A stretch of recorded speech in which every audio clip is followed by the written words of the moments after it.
আসসালামু আলাইকুম।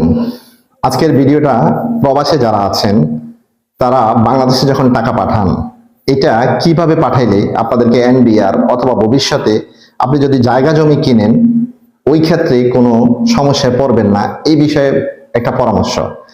আমি অনেক ভাইদেরকে বিদেশে থাকেন যারা দেখেছি ব্যাংকে টাকা পাঠাইতে ভয় পান, বিকাশে হুন্ডির মাধ্যমে তারা টাকা পাঠান, কিন্তু এটা ভবিষ্যতে যদি আপনি যে কোনো জায়গায় আপনাকে চাইলেই আয়কর রিটার্ন বা কাস্টম অফিসার যারা বা এনবিআর এর যে কর্মকর্তা আছেন তারা চাইলে আপনাকে আটকাইতে পারবে।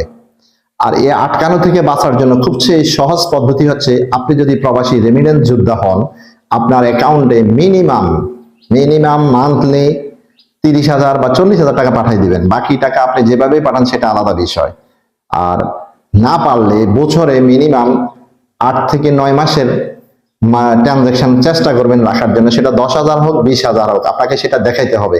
দেখাইলে ভবিষ্যতে আপনাকে কখনোই টিন সার্টিফিকেট, আয়কর রিটার্ন এই ক্ষেত্রে আপনাকে আটকাইতে পারবে না।